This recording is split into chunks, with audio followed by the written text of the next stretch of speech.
बिस्मिल्लाहिर्रहमानिर्रहीम। अस्सलाम वालेकुम वरहमतुल्लाह। क्या हाल है जी? I hope all are you well. Welcome to next class in class 9th।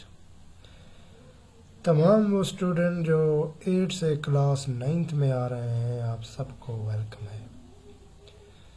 तो हम केमिस्ट्री 9th शुरू कर रहे हैं और आप हमेशा मेरे साथ रहेंगे और आपको समझ आएगी और आप अच्छे नंबर इंशाल्लाह हासिल कर सकेंगे। क्या शुरू करते हैं। केमिस्ट्री 9th के आपके टोटल 8 चैप्टर होते हैं, तो 60 नंबर का आपका पेपर होता है जिसमें 12 MCQs होते हैं और 30 शॉर्ट क्वेश्चन होते हैं। तो कितने हो गए? 10 30 12 42 हो गए ना। तो बाकी आपके 18 लॉन्ग क्वेश्चन होते हैं, ये आपको पता होना चाहिए स्टार्ट के अंदर। तो हम शुरू करते हैं पहले चैप्टर से जो कि है फंडामेंटल ऑफ केमिस्ट्री। तो आज हम दो चीज़ें स्टडी करेंगे। फंडामेंटल ऑफ केमिस्ट्री के अंदर हम साइंस को पढ़ेंगे, तारीफ पढ़ेंगे और केमिस्ट्री की तारीफ पढ़ेंगे। दो चीज़ें जस्ट। नेक्स्ट हम देखेंगे बाद में, आहिस्ता आहिस्ता ज़्यादा पढ़ते जाएंगे। अच्छा, तो साइंस किसको कहते हैं?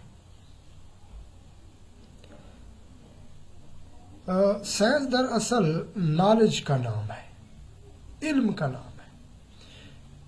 क्या इल्म? आप किसी चीज़ को देखते हैं तो आपको पता चल जाता है कि ये फलां चीज़ है, ये एक इल्म है, नॉलेज है।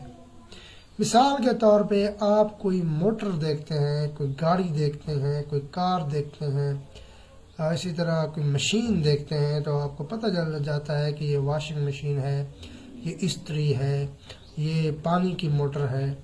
तो इन चीज़ों का पता चल जाना भी एक इल्म है। और भी बहुत सी चीज़ है, किसी जानवर का पता चल जाना, किसी भी चीज़ का, तो वो इल्म है। लेकिन साइंस इससे थोड़ी सी आगे एक बात करती है कि कोई भी चीज़ आपको पता चल गई तो ये भी आप बताएं कि वो काम कैसे करती है, हाउ इट वर्क्स। ये साइंस है। नॉलेज दैट प्रोवाइड अंडरस्टैंडिंग, इल्म जो हमें समझ अता करता है, यानी आपको समझ, किसी चीज़ का समझ लग जाना इल्म है।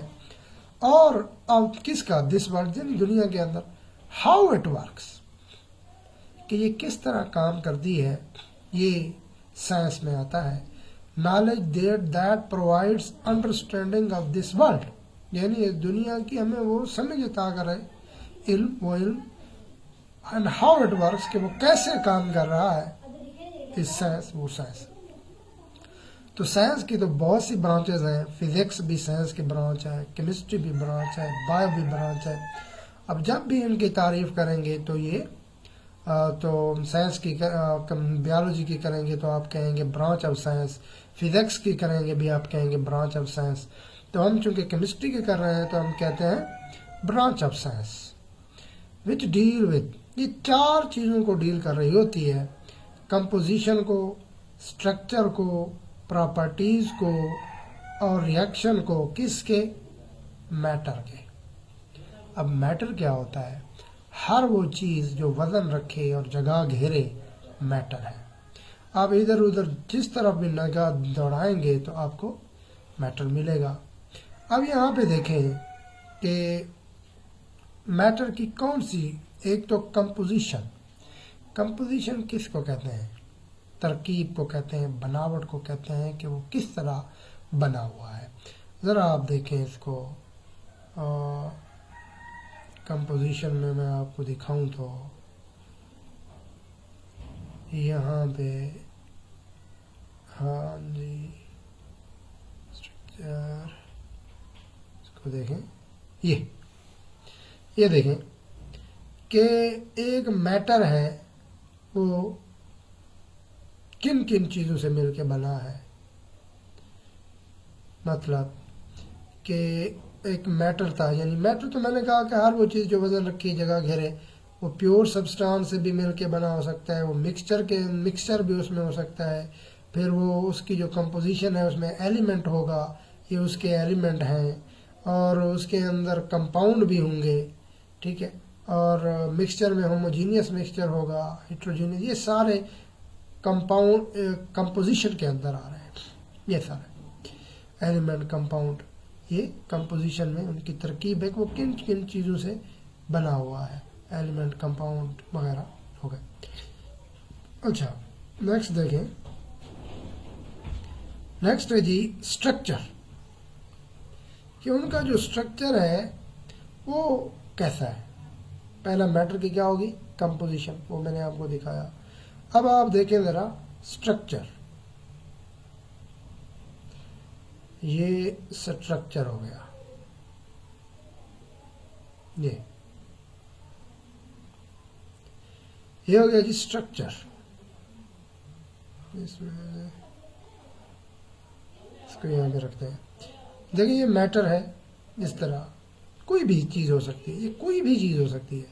फिर उसके अंदर उसके स्ट्रक्चर में देखें तो एटम है, उसके बाद उसके न्यूक्लियस है, इलेक्ट्रॉन है, प्रोटॉन है, न्यूट्रॉन है, ये सारी चीज़ें उसके स्ट्रक्चर के अंदर आ रही हैं कि उनका स्ट्रक्चर किस तरह का है। किसी मैटर का एटम होते हैं, न्यूक्लियस होता है, इलेक्ट्रॉन होते हैं, प्रोटॉन होते हैं, न्यूट्रॉन होते हैं, ये उसके स्ट्रक्चर के अंदर होते हैं।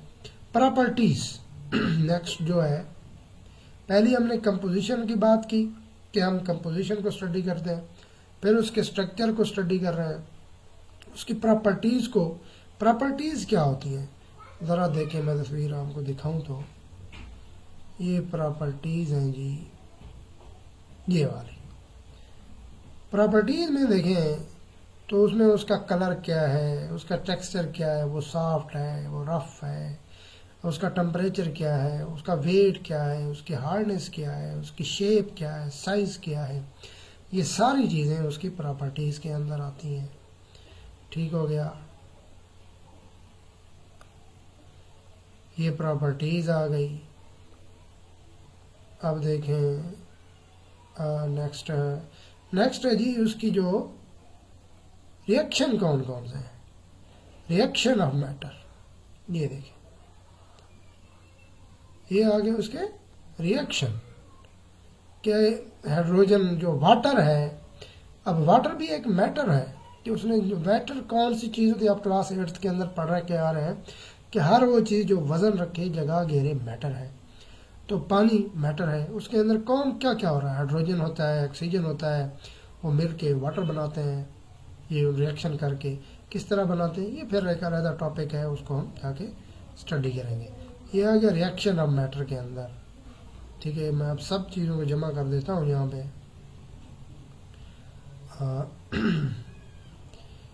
स्ट्रक्चर को भी,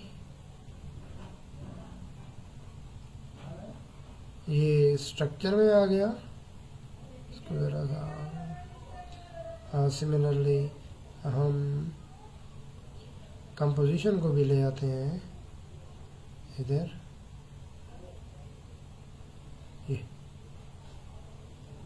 ये कंपोजिशन हो गई, ये सारी चीज़ें आ गई। अब ये कंपोजिशन क्या है जी, कंपोजिशन क्या है, ये कंपोजिशन में आ रहा है। ठीक है, उसके अंदर कौन कौन सी जी एलिमेंट है, कंपाउंड है, एक प्योर सब्सटेंस के अंदर एलिमेंट क्या होते हैं, कंपाउंड क्या होते हैं, ये आगे हम जाके पढ़ेंगे फिर। इसी तरह अब वो कहते हैं कि स्ट्रक्चर क्या है, एक मैटर है, उसके अंदर फिर एटम है, फिर इलेक्ट्रॉन न्यूक्लियस है, इलेक्ट्रॉन है, प्रोटॉन है, न्यूट्रॉन है, इसको छोड़ दें आप। ये क्या चीज़ें हैं उसके अंदर मैटर के अंदर आ रही होती हैं। सिमिलरली नेक्स्ट हम कहते हैं कि जी उसका स्ट्रक्चर के बाद प्रॉपर्टीज़ क्या हैं, उसका कलर क्या है, टेक्सचर क्या है, टेम्परेचर क्या है, वेट क्या है, वो उसमें आते हैं। रिएक्शन कौन से हो रहे हैं जी, ये रिएक्शन के अंदर आ रहे हैं। रिएक्शन और भी बहुत से हो सकते हैं। तो ये वो चीज़ें हैं जो हम केमिस्ट्री के अंदर डील कर रहे होते हैं, यानी branch of science which deals with the composition, structure, properties and reaction of matter. Matter क्या होता है, हर वो चीज़ जो वजन रखे और जगह घेरे मैटर कहलाती थैंक यू वेरी मच। ये आज का हमारा